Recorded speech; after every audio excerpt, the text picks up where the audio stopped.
Clyde, are we good on sound?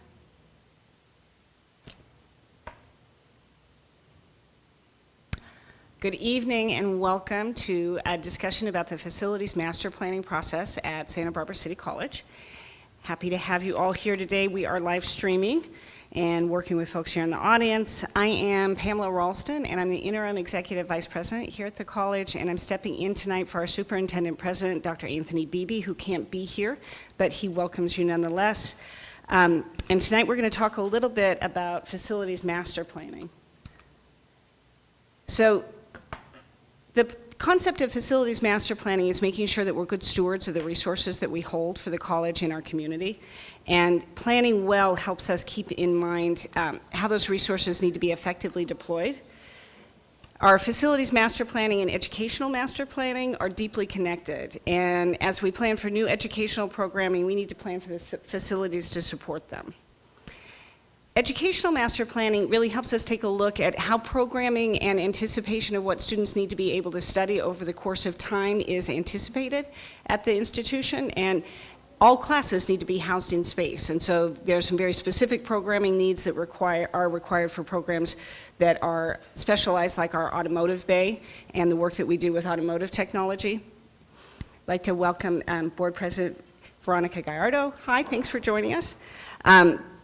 And so how we're thinking about planning is really crucial. And over the last 60 years, educational approaches have shifted pretty dramatically in California community colleges and here at our campus. Our facilities haven't adjusted necessarily at that same speed. So we have really innovative instruction that happens, students who come better prepared and more engaged and more technologically adept. And we serve them in spaces that we need to start planning for more technological advances. So tonight we're going to talk about some myths that we would like to go ahead and bust. Tonight's work, the facilities master planning process, is not a process about moving forward on a bond. Our facility master plan is a required document for our college accreditation, and our college would pursue state funding as much as possible in order to finance any needed work that we need to perform in order to improve the facilities on our campus. Ultimately, it's up to our Board of Trustees to prioritize and pursue all funding options with our community's input because of the fact that the community college is a resource for us. One of the other myths that might be a question that we want to check on is, does the facilities master plan include the 2015 plans to move career education programs out to the Wake campus? No. So there was a lot of thinking about this 3 years ago about whether or not we wanted to wholesale lift and move programs out to a different location, and our current effort is to reinforce the structures and the facilities that we have in place on the main campus and have them serve programs as well as possible.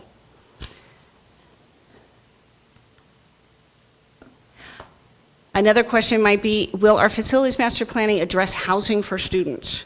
The answer is no. Housing is not part of this facilities master planning process. Community colleges typically don't include housing on their campuses. There are 3 that do so in the state of California. But this master planning process will be about instructional, service, and administrative support areas on our campus. Another question we might have in the community is whether or not our enrollment is increasing at Santa Barbara City College, and that answer is also no. We hit a peak enrollment during the recession period where a lot of people returned to college to upgrade their skills. Some folks postponed to entering the career and workforce directly from high school and stopped off in high school in ways they might not have anticipated. And since the recession has been in decline, so has our enrollment. So we are now sitting at what we think is a relatively comfortable level, appropriate to the size of institution that we are. Our head count total is 17,457, and that is a really appropriate size. So that's the actual bodies who are here on our campus. Our full-time equivalent students is somewhere just over 12,000.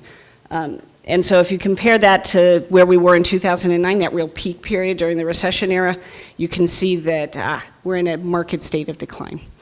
That seems fine. So it's put a lot less pressure on our facilities, our parking, our infrastructure, and our faculty are able to accommodate the educational programming that's necessary for that student body.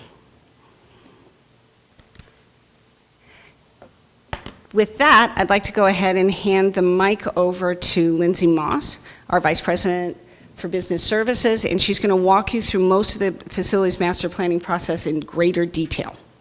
Thank you.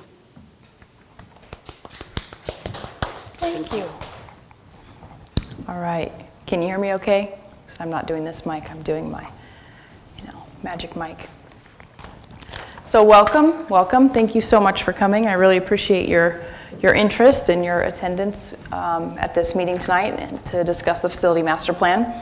My name's Lindsay Moss. I have been with Santa Barbara Community College now for about 5.5 years. I started as the controller on campus, and in November of 2016 became the interim vice president of business services, and then after that obtained the position of vice president of business services. So for the last 2 years, this work has been a major part of my efforts with our director of facilities, who we need to introduce here, Rob Morales. It's over here in the corner. And this is something we've been very focused on working on. It's become a big part of our life, and I'm really excited and passionate about it and enjoy talking about it. So glad to have you here to be a part of it. So Dr. Ralston touched on this a little bit already. What is a facilities master plan? It's a document that's very important for us. This right here is what our draft facility master plan looks like right now. This is a document that really helps guide our college on where we want to go with our facilities. If we need to make changes with our facilities to meet our programmatic needs of our students, it would address that. It addresses the space needs, the number of students we have, if we're growing, if we're in decline. As she talked about already, we're in a state of decline. Those types of things are documented in this plan. I'm going to talk about the history of the plan, where we're at as we get into this conversation. This document is integrated with our educational master plan, which is really a driving document for the institution overall. And this plan links to that plan in terms of what facilities we need to support our educational master plan. How are we going to use the facility master plan? Believe it or not, this is something that I'm going to be using constantly. Maybe not every day, but on a weekly basis, this is something that I'm already referring to, even though it's in draft form, when we discuss what we need to do with our facilities, with our aging facilities, with the deferred maintenance needs, with modernizing or repairing buildings, potential for replacing portables. Everything that we do here with our facilities is something that we're trying to have documented in here and have planned out and have intelligent conversations with our staff, our students, our faculty members, and of course the Board of Trustees about what is the direction that we want to go with our facilities. It's also really important for us that this document is readable. It's intentionally not too thick. It's kind of a thinner, lighter document, and when you get into it, it's something you really can pick up and read it. A lot of pictures, a lot of headings, and that's very thoughtfully put together that way because we want people to be able to use it and understand it. That's very important to us. And we also intend to continue to update it and use it regularly. It's not going to be something we write it and then we put it on the shelf for 20 years. We're going to be updating this at least every 5 years, and I feel like in the next few years we'll be updating it even more often than that because this is really our first version of this in many, many years. So there'll be a lot of work that'll continue to be done with it over the next couple years, and after that we'll continue to revise it every 5 years or so. Another really important piece of how this document is going to help the work that Rob and I are doing with the Board of Trustees is help us guide us on how to write our 5-year capital outlay plans. I'm going to talk about that in more detail in a few minutes as we get into the presentation, but that 5-year capital outlay plan is how we obtain funding from the state for larger projects, and it's a very important part of the process for us. So this is sort of the history of the facility master plan and the work that we've been doing for the last 4 years. Our facility master plan started back in 2014 when we created our educational master plan. And then we moved on to a time period just a year later where we did a process called the Program, Location, and Land Use Master Plan.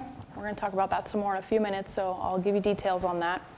And then we have a long-range development plan that we created in 2015, an aesthetic design standards in 2015, campus building and assessment report in 2016, a fusion assessment report we just received in June of 2018. We've been working on the sustainability plan that we created in 2014, and then we've been in the process of revising it right now. And of course, we have all of our annual reports from our Measure V Citizen Oversight Committee. And then Moss Company's analytical reports. Moss Companies is a firm that we are using as a consulting group to help us actually write the facility master plan.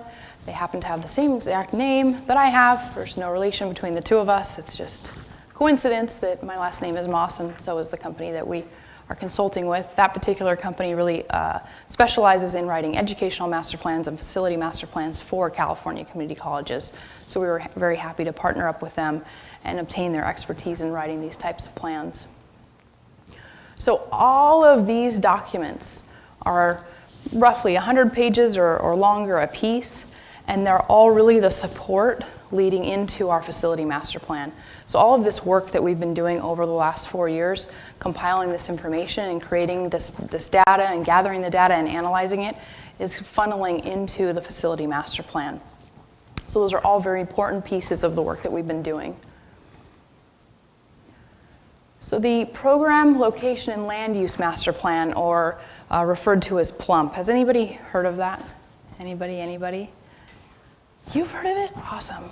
Okay, so PLUMP was really kind of phase 1 and phase 2 of the facility master planning process. And then phase 3 is where we're at now, with actually getting to the point of having a facility master plan draft and getting that draft in black and white and on paper and complete. So I just want to do a refresher on some of the takeaways of PLUMP and some of the things that we're going to leave behind from PLUMP. So the key issues and outcomes from PLUMP are described here. One of the interesting things as I've been working with our staff and our faculty and going out and doing kind of input gathering meetings like this was the takeaway from PLUMP of how important it is that we have student-centered hubs on campus in various locations of campus.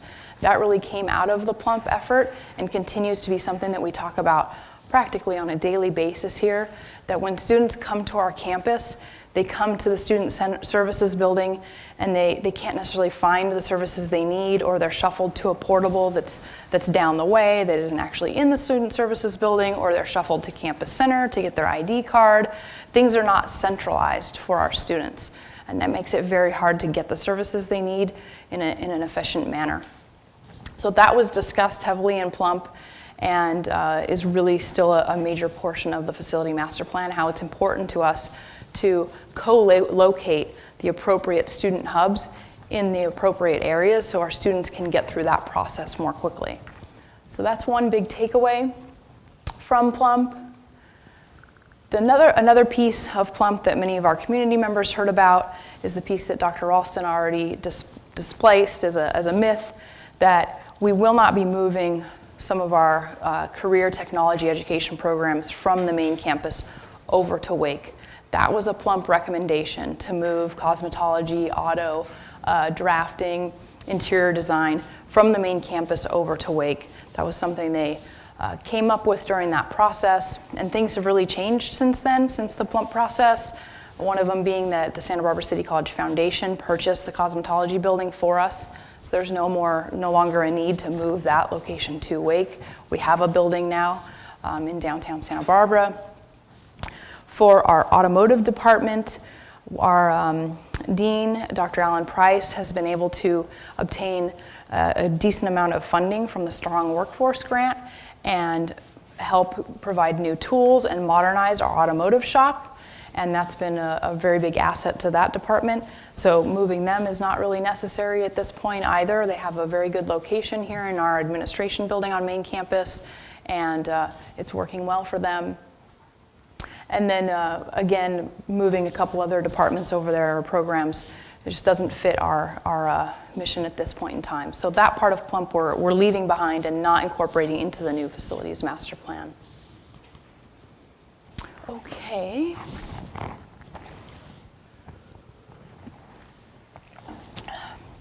So a real key portion of our facilities master plan, or any school's facilities master plan, is you're writing this plan to make sure you're meeting the needs of your students, and potentially any changes in the numbers of students you have or the types of programs you're offering. So an example I give is maybe your school is out in Bakersfield and it's growing leaps and bounds. Numbers of students you have are increasing, and you need to start a new dental program or a new construction program or a new nursing program. And all of those types of programs require some very specific facility. And so you're going to put in your facility master plan that you need to build a building for nursing. And that's the type of thing you would see in a facility master plan. For ours, that's not what you're going to see. We have a very different kind of focus here. We know that our student enrollment is actually declining. We know that we're not changing any programs right now. The ones we are offering we're satisfied with. We're not talking about adding any new ones. We're not talking about discontinuing any programs. So what we have in our facility master plan is just our space needs are remaining the same. This is a reminder of the enrollment statistics that we discussed at the very beginning. And actually, fall 2018 numbers are coming in about 5% lower than fall 2017. So they're continuing to decline, unfortunately, right now. We do have some changes happening at Wake and the Schott campus. Our facility master plan is inclusive of all 3 of our campuses. And we're experiencing great changes out there because of the implementation of the School of Extended Learning and the increase in our tuition-free courses that we're offering and the decrease in the fee-based courses that began a number of years ago. So this chart is showing that this blue bar here are the tuition-free classes, that each year we're offering more and more tuition-free classes and greatly reducing the number of fee-based classes that are offered to the community. So because of that, we're seeing a change in the number of students at the Schott and Wake campuses. So this green one is Wake. You see Wake is increasing over the last couple years to a higher number of students, and Schott is doing the same as well. They used to have a significantly higher number of students, and then there was this decline, and now we're seeing an uptick again. So this is a part of our facility master planning. Is there enough space out there for this number of students? And there are. Those 2 facilities really were, during this smaller years there where they had less students, there's a lot more capacity. So the increase we're seeing out there, there is no need to increase the number of classroom facilities or anything like that out there. There is the capacity available already. I do want to take 1 second and explain that this particular slide is full-time equivalent students. It's not head count. So head count is the number of bodies on campus. Full-time equivalent student is we have a student who is part-time, we have another student who's 3/4 time, another student who's full-time, and another who's a third, and you add all of that together to get the number of 1 full-time equivalent student, or in the example I gave, multiple. So it's a different ratio, different type of figure. The reason why I often use that in my world is because our funding is based on full-time equivalent students, so in the business world and the finance world, I'm often referring to full-time equivalent students. But our community is often is used to hearing about head count. And we do have quick facts up here for folks to grab that say our head count numbers historically, actually the numbers that you've been seeing on the slides.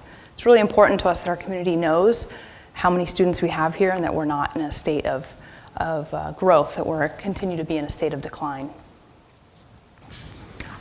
So this graph right here, this chart I should say, this comes straight out of our facility master plan draft document right now.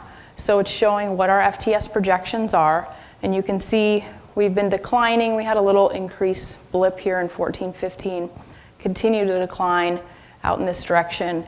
And as we go out and project our future FTS or our future space needs for our facilities, we're showing a slight increase, but really it's primarily flat. And some of those increases are at Schott and Wake campus as we have those continuation of additional tuition-free classes being offered. All right, moving on. So the rest of this section of the presentation is a group of pictures from around our campus.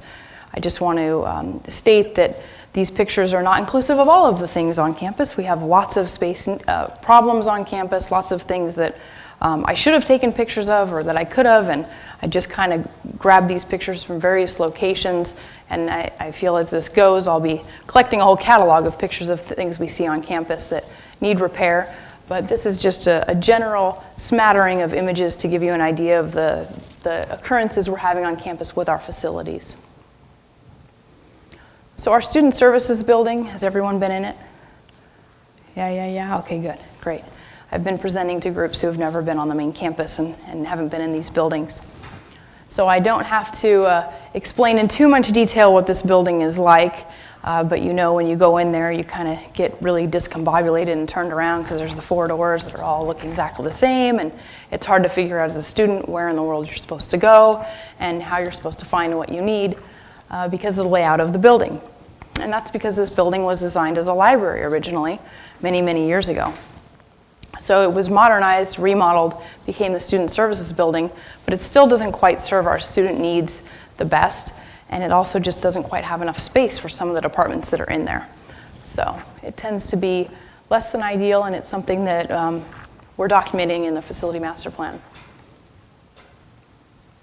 Our Campus Center building is really a primary hub for our students, where our students can go and get their meals, breakfast, lunch, or dinner. There's an Emoja room there. There's the Associated Student Government room there. There's tutoring facilities there.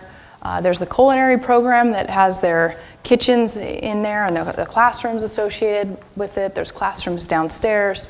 So a very heavily used building and facility. Some recent history with this particular building is that we were able to receive state funding to completely replace the building, but unfortunately when it came time to go out to bid to get to actually build the building, the bids came in significantly higher than the amount of money that the state was giving us, and so we were not able to complete the building, complete replacing the building. So this particular building has already been through that whole analysis and that process, and we're still of the same thought process that that building really does need to be replaced, and that's noted in our Facility Master Plan, but at this time there's no funding source for that. I have a few more pictures of the Campus Center with some of the issues that we've been having there. These are 2 classrooms that are downstairs. They are currently being repaired. This is the middle of the process, but the reason how they got this way is because part of this building, well, everyone here knows, those classrooms are kind of downstairs here underneath the actual earth, so there's issues with water coming in through the earth. And these are pylons that are outside, kind of going down one hallway that are clearly in need of repair. So this is kind of just some images of what's going on with that particular building. There's a lot more as well. We have infrastructure problems with the sewer, the plumbing, et cetera in that building too.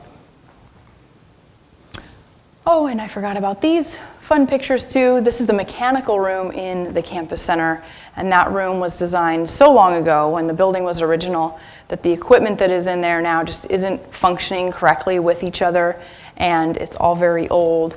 These are the refrigeration compressors for all of the different freezers and refrigerators for the culinary program and for food service for the cafeteria, and they're in a room, a large room, but a room kind of in the middle of the building, and it's extremely hot in there. They create a lot of heat, and so we've put an air conditioner unit in there. The air conditioner is trying to fight out the heat, and it's really this never-ending battle that doesn't really work properly, and unfortunately we're seeing these compressors needing to be repaired regularly, which is very expensive for us. So that's something that we do need to address. We need to figure out where else we can put them, get them out of that room so they can breathe better, not create so much heat. So it's one of the many projects we need to address on campus. The Interdisciplinary Center is one of our primary buildings. Has everyone been there, maybe? It's over on West Campus. The reason why I put this building up on a slide is just to show what it looks like. It's a cinder block building on the inside. The outside is painted. This is kind of a typical classroom in there. But this particular building is very common and similar to all of our other buildings built in this time frame, in that it didn't have air conditioning included in the building. So these classrooms are extremely hot, something about the way it faces the sun. You go in there, I was just in there last week, it wasn't even hot last week, and you walked in and it was hot, significantly hotter than outside. So very uncomfortable environment for students and faculty to try and learn when they're extremely warm. So we have been working to install air conditioning units around that building. We just recently installed this smaller unit. It's about as tall as me and this wide, and it's providing air conditioning to 4 classrooms. And we're going to continue doing that with other classrooms with that building until we have the entire building air conditioned, at least the classrooms specifically. And this is really important work, number one, because we need the air conditioning, but number two, because we really want to be good stewards of the funding that we have received. And previously, there was a project slated to do this type of air conditioning that was significantly more expensive. So Rob and I are very proud that we ended up going a different route with something that's significantly smaller, easier to install, and is about, oh gosh, I haven't done the math, probably 80% less cost. So, physical education building. These are just a couple images of the downstairs cement that is just spalling and coming apart. The physical education building has a whole handful of issues, not entirely different than Campus Center, also because it's kind of built into the ground with leaking and water coming in, water intrusion, the building being incredibly old, issues in the locker rooms, plumbing, sewage, all of those sorts of things. That building, we're very happy to say that we do have state funding to replace the building entirely, to tear it down and replace it. We've just received approval for that over the last few months, and we're working to start the design process. Our first opportunity to actually get some of the funding is not until 1920, so people are not going to see that building getting torn down or anything happening with it for quite some time, but we are approved and slated to receive funding to replace that building in a like-for-like fashion. Same square footage, same type of classroom versus office, gym space. Not quite in the exact same location. It's supposed to slide over a little bit closer to the bridge, but that is a project that we're working on, so I didn't devote a ton of time into putting different pictures of that because, again, that's a building we've already identified that we'll be replacing. And it's super good news, we got state funding with no match also, by the way. So portable buildings on our main campus. We also have portable buildings on Wake and Schott. This is something that I feel is very important to continue to talk about. We've had a really clear plan for removing portable buildings. Many years ago, we had well over 50 portable buildings on the main campus, and we've removed about 26 of them since we had that many, because through this plan of removing them and having some new buildings like the West Campus Center allowed us to replace a whole host of them, and finishing other modernization projects like Humanities allowed us to remove a handful of portables. But we still have 27 portables left on the main campus. They're aging, they're quite old, they all need new roofs. You can kind of see in this one, it's very rusty. These are located when you look out from the campus center. It's not my favorite view to look out onto the ocean, but see the top of portable buildings. So that's something that we have documented in the facility master plan as something to address. No specific solution yet, but something that we should be talking about addressing. And then we have 12 portables on the Wake campus that are kind of in the back parking lot, kind of the same issue. They aren't really portable, they've been there for a very long time. What should we be doing? What should we be talking about doing to replace them permanently with permanent buildings? And 4 portables on the Schott campus that are regularly, heavily used classrooms. What can we be doing out there to make those more permanent too? I thought this was real interesting when I was looking at portable buildings. This is on our main campus here, this middle college, and I walked into this, the door is literally right there. I walked into the portable and I see 3 students working very hard to study and learn what they need to learn in a hallway. I'm like, oh, this is a good example of how portable may not be the most effective place for students to come and learn. Okay, our West Campus cafeteria. This is in the Business Communications building. Unfortunately, this is a very regular occurrence. This is the kitchen. In the kitchen, it's the drain, and the floor is backed up with grease and sludge.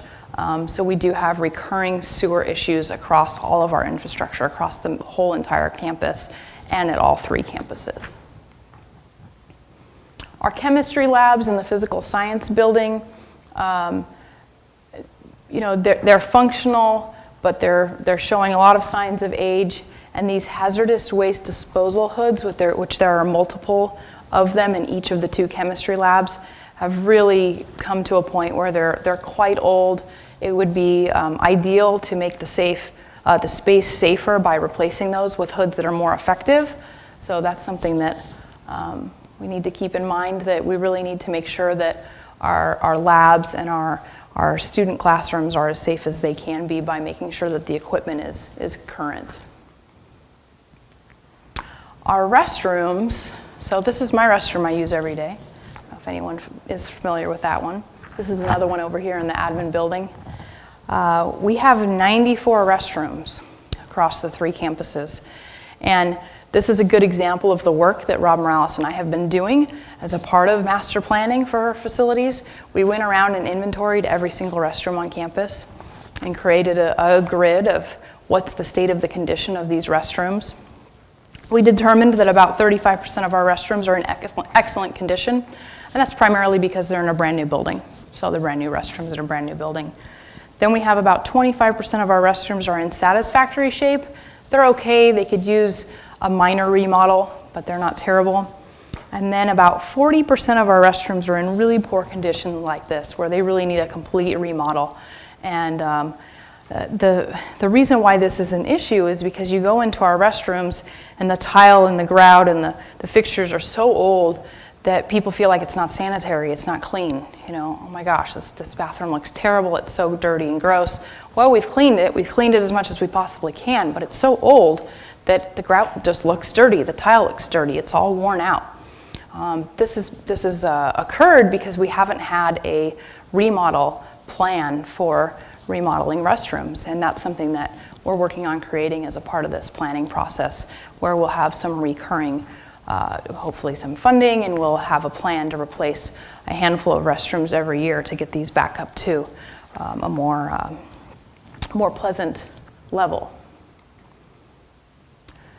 So our administration building, which we happen to be in right now, I don't know if anyone has been walking around in this building in the last month, but this image, I took another picture of this today, seems to be happening on a recurring basis, where you walk into that main hall and you see ladders and you see water and you see pipes on the ground, because we're really reaching a critical mass with this particular building. This building was built in 1939, and we're estimating that our pipes are either original or maybe were modernized around the 50s, so they're extremely old. And what's happening is, specifically the hot water pipes, because they're under pressure, we're talking about fresh water, but the hot water is under pressure in those pipes and they're exploding because the pipes are so old. And unfortunately, when that happens, it causes a lot of damage. It's happened in our accounting office, and our files got wet, and we had to replace carpeting.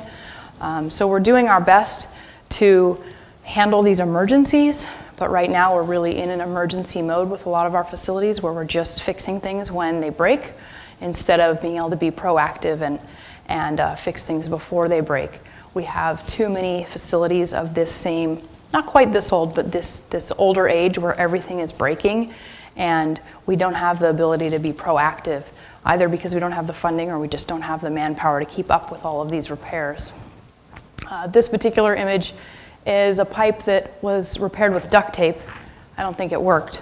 Kind of interesting. And then here's actually one of the pipes that came out of the building. You can see this had been leaking for a very, very long time, and the inside is all, you know, this is a freshwater pipe, not a plumbing pipe, so the inside of a freshwater pipe shouldn't really look like that. So this is what we're finding in the walls when we go in there to make repairs.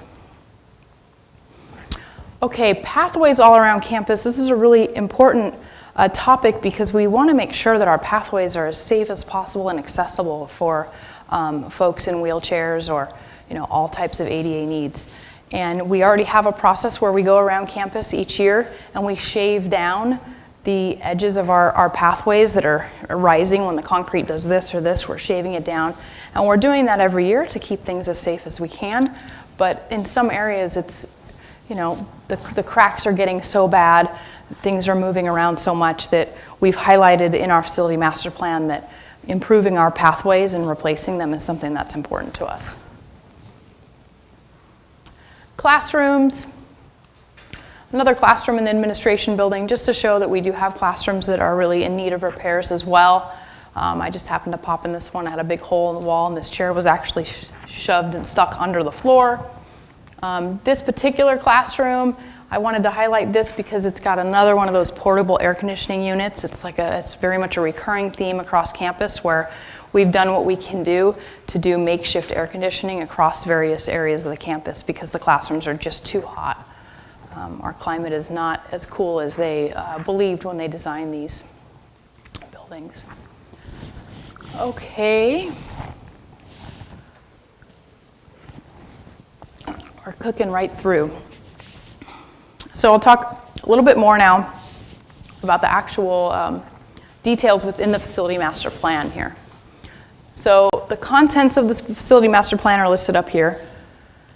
And we've talked about kind of the core buildings. The core buildings section is the primary kind of beginning meat of the body of the document. We have about 2 pages per core building that we describe in the facility master plan. And on those pages, we talk about what year the building was built, what year there was a major modernization or remodel, how many restrooms there are, how many classrooms there are, how many offices are, what the building is used for. And then we also describe some of the deficiencies of that particular building. So that's what you're going to see in the document in the core building section. And then these sections are similar. Descriptions of other smaller buildings on campus, modular or portable buildings, our shot and wait campuses, and then going into deferred maintenance needs. We talked about future space needs. I showed you the table from there. Building prioritization, some of these other things I'm going to show you in the next few slides. Vehicular circulation is one I like to talk about and point out. We have a very unusual setup to the way you come onto East Campus. I don't know if anyone who's ever come onto this campus has probably noticed that when you get onto the campus, first you have to get onto the campus from Cliff Drive, which can be difficult if buses are coming at the same time and students are being dropped off. But you get onto campus and you're funneled in front of the administration building, which is maybe not necessarily where you want to go as a student, to the administration building. And we have one long kind of narrow road that goes around that part of the campus, and that happens to be the same road that all the buses and the delivery trucks and large vehicles come through, and also our faculty and staff drive on. And it's also where the student pedestrian flow naturally goes when you come onto campus from either a bus or from the neighborhoods nearby. So you end up having bicycles, bikes, skateboarders, pedestrians, all funneling into a road, even though there's a sidewalk, because it's just natural to walk in the road, where big trucks are coming and cars as well. And my office happens to be right there, and so I see this every day, and it really is a big issue. And changing our entryway would really increase the safety of people coming in and out of campus. So that's something that we've noted in the plan that we would like to address. We have similar issues on West Campus as well, where it's very hard to get in and out of the West Campus entrance because of the hill of Cliff Drive. When you go to turn right or you go to turn left, you can't really see cars coming down the hill. And then we have pedestrian students that need to get across that street, and they're running across the street. There's no crosswalk, and cars can't see them. So we have issues at both entryways of our campus. Sustainability we've incorporated into our plan, and these additional plans as well. Continue on here. So this is a really fascinating slide. So we have 2 things that were built 1938 and 1939 when the building, when the campus first started here. I think it's kind of funny, why did we build a stadium before a building? I don't know. Maybe sports were more important. Maybe the city really wanted the stadium. Then we have a whole group of buildings that were built in 1965, all on the east side of campus when we were just on the east side of campus. And then we have 3 additional buildings that were built on the east side of campus in the 70s. And then in the late 80s, early 90s, we have the first few buildings that were built over on the west side of campus. And since 1994, we haven't built anything except this one brand new building, the West Campus Center. So as you look at this, you can see our buildings are quite old. We only have one new building, and even the buildings in the 90s are now, they're not too new either. Most of these buildings have been modernized, at least once. The only 2 buildings that have not been modernized at all is the Career Education Building, which is actually attached to the administration building that we're in, and the Library or Learning Resource Center. But the rest have had some modernizations done. Okay. So the Fusion report is one of the reports that is a piece of data that I talked about that has been folded into the facility master plan.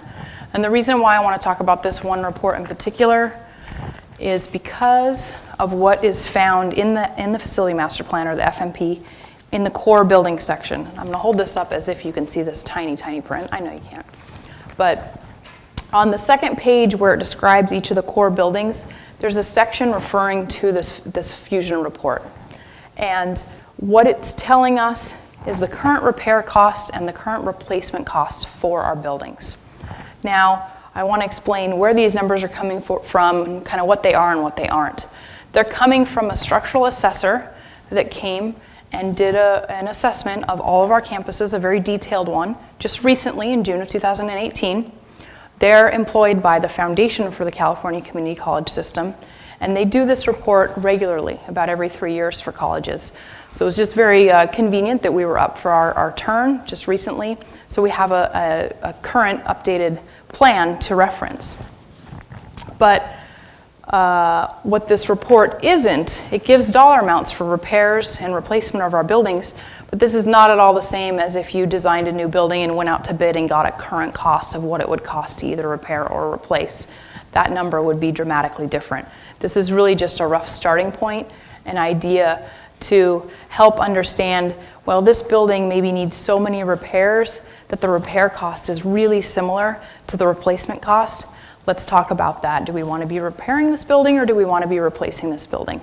But it's not a number that we can run to a contractor with and say, please repair everything and it'll cost this much, or please replace the building and it'll cost that much. That's not the intent of this. It does create this facility cost index percentage, which is called the FCI there, and all that is a ratio of the two numbers I described. So if you put the repair cost into the replacement cost, you see, okay, this building is going to cost $10 million to repair and $20 million to replace. That's a 50% FCI, because it's going to cost you 50% as much money just to repair the building. And when you start getting over 50%, it's kind of like if you have an old car, your car's worth $2,000 and it breaks down, you need to take it to the mechanic, and the mechanic goes, well, it'll cost you over $1,000 to replace. You're going to start to go, well, I don't know if I want to repair it. I'd rather just buy a brand new car. This is going to cost too much money to repair it, right? So that's the important part of that number, why we have it listed in there. And I wanted to explain where that information comes from. And those cost estimates are based on RS means cost estimations. Uh-oh, I feel like I skipped one. There we go. Okay. So funding options for facilities. So what we've been talking about is we're really at this, what I think feels like to our community and our people who are new to hearing this, that it feels like we're at a very beginning stage of our planning. We're not. We've been working on this for many years, but we're not at all on the stage where we know exactly what we're going to do and exactly how we're going to pay for it and exactly what we're going to do when. We're still at the input gathering stage and working with our board of trustees to determine what will be our exact prioritization of what we do when and how would we get the funding. So I just want to spend a minute explaining the funding options that are available to California community colleges, and it kind of helps all of us understand why we're at where we're at with our buildings. So option A here is that we do have funding options from Prop 51 that was passed back in November 2016, and that provided $2 billion in bonds just for California community facilities. There's additional money for K through 12. This piece is just for us. And there is the option to use that money, but it is a rigorous process. And that process begins with the 5-year capital outlay plan that I brought up at the very beginning. That's a very important plan for us, because in that plan, in the middle of every year, we have to report to the Chancellor's office, what is our plan, which buildings would we like to get this type of funding for. And we have used that process. We will continue to use that process heavily to try and obtain funding as much as we possibly can for the buildings that we've identified that need to be modernized or replaced. It's a lengthy process, takes many, many years. You have to re-request every year that you want the funding for this building. And what happens is you request a building and it goes into their system, and then we compete against all of the other California community colleges who also are looking for funding for buildings. So there's different categories, and your project is literally given points. And the more points that your project has, the more chance your project will get funded. And it goes all the way through the Chancellor's Office and the Department of Finance, and is a part of the annual budget process through the state, and the state will deem which projects they're going to do and which ones they're not going to do. For us, we have been quite lucky with the physical education building that we were able to obtain money for that. We have been requesting, as a part of our 5-year capital outlay plan, funding to modernize the student services building.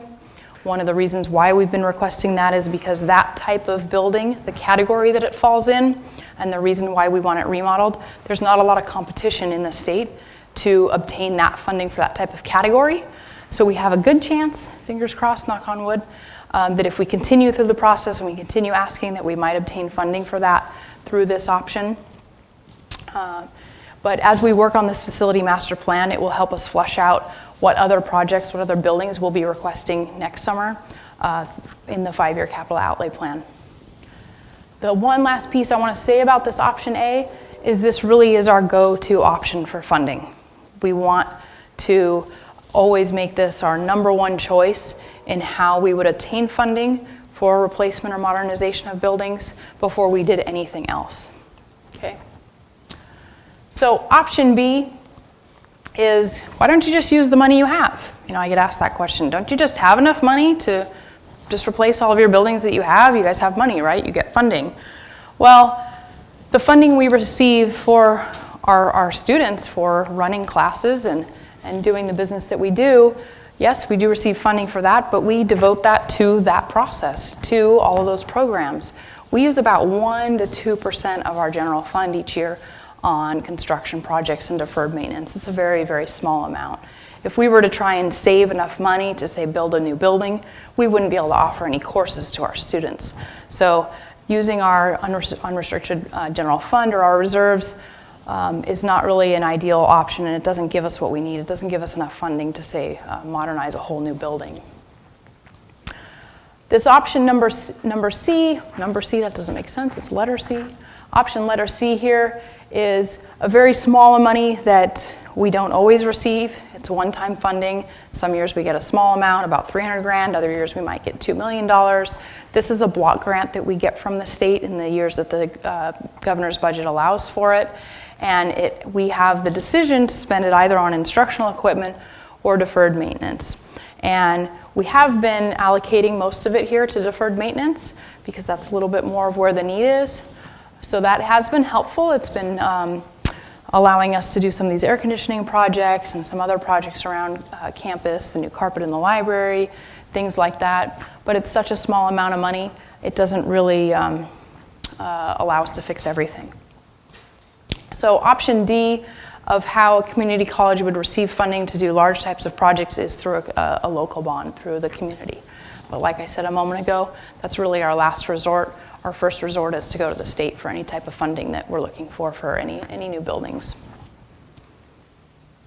I talked about a whole bunch of this already.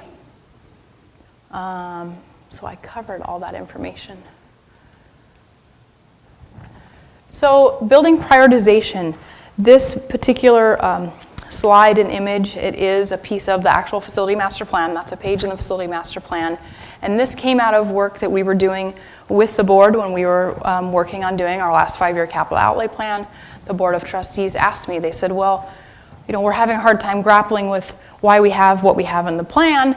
Please tell us the building prioritization that you think is highest priority for replacing or repairing buildings on campus. So our team came up with this list. It's just a proposed list. It's not final at all. But the red, yellow, green just kind of gives you an idea. Red means bad, right? Red always means bad or stop. And these particular buildings or locations are the ones where we're having recurring issues, the biggest problems, the most emergency repairs, things of that nature. The yellow are buildings that are, you know, just kind of in between. They're not terrible, but they're not great either. And these green buildings over here on the far right are things that are either brand new or recently modernized, so we're not really having any issues with those buildings.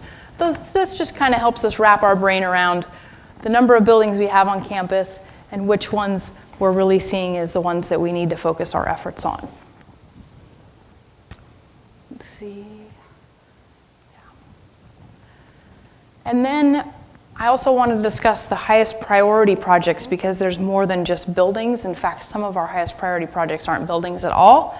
I've hinted at them a little bit, but infrastructure needs across all 3 of our campuses are quite similar.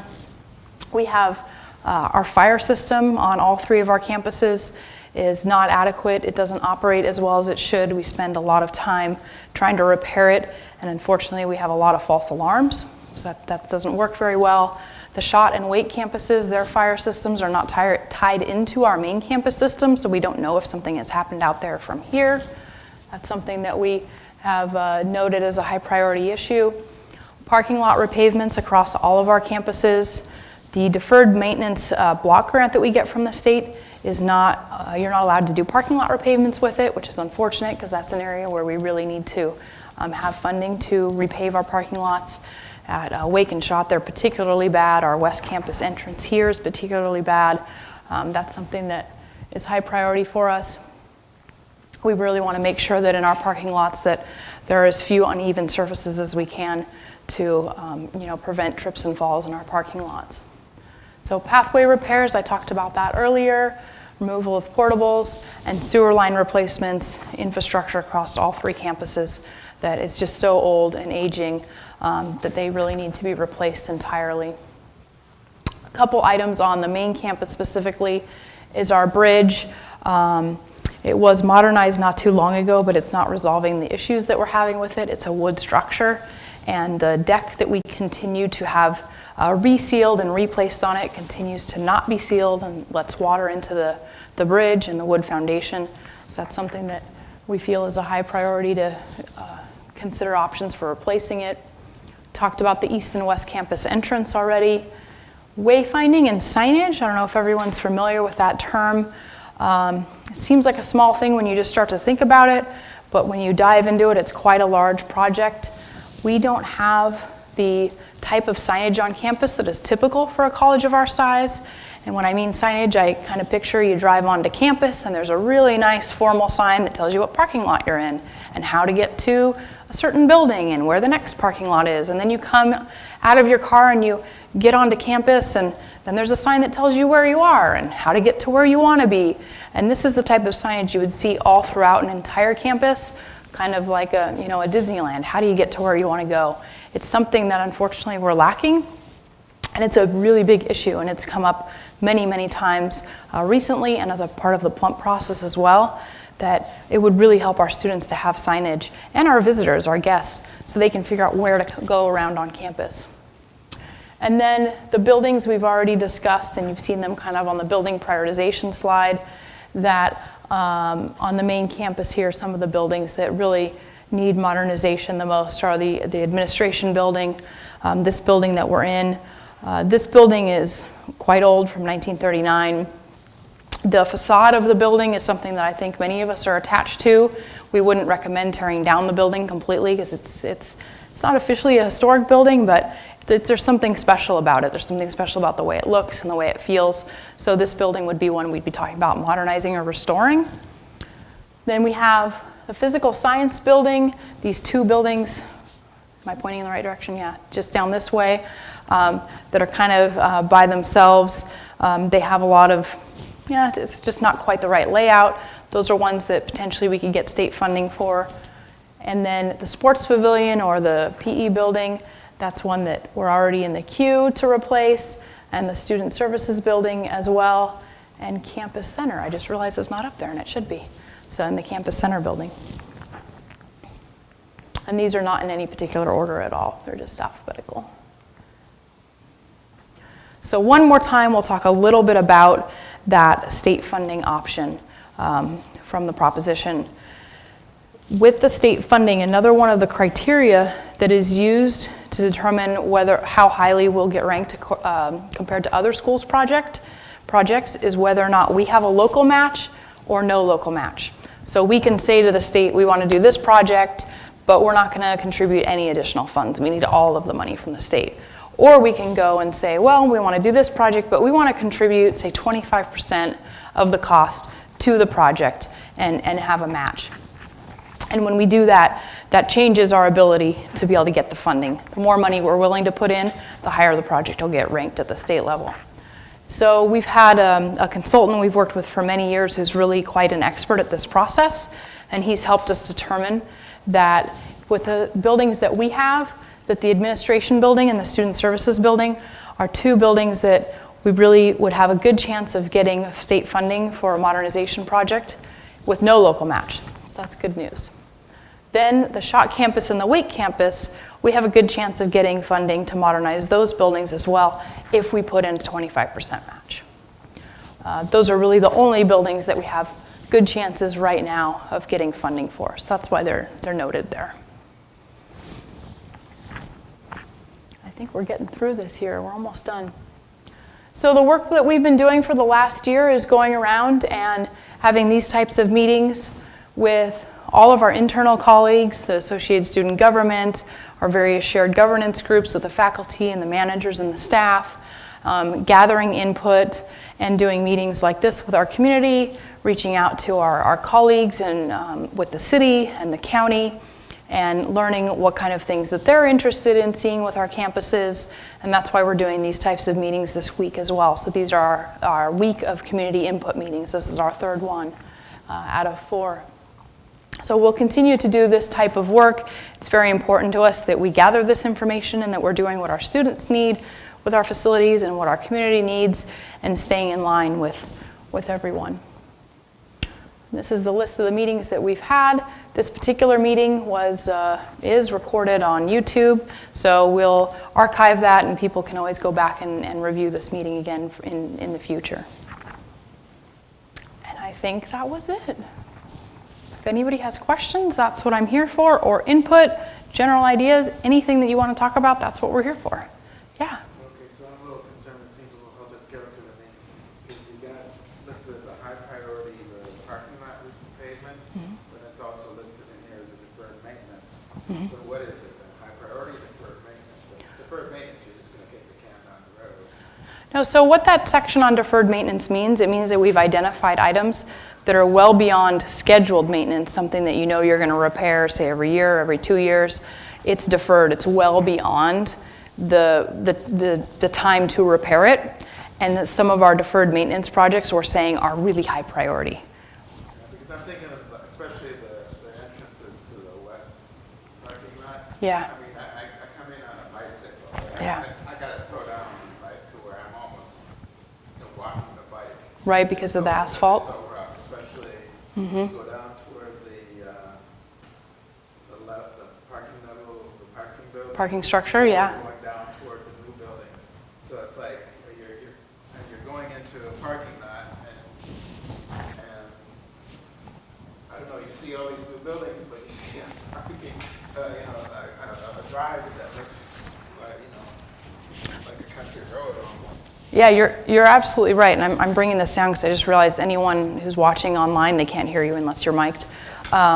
But you're absolutely right, and that's a primary reason why we're creating this facility master plan and doing this work. We also have started a new facilities committee on campus where we're assessing all of those types of things and trying to strategize, well, what are our highest priority projects, whether they be deferred maintenance or a new building or whatever it is, So can you and give which me an one. idea of when this, I mean, to me, it would be a simple, I don't know what the costs are involved, but, when will this, at least this driveway, be repaved? I mean, I've got all the plans in the world, but if you're not going to do anything, it's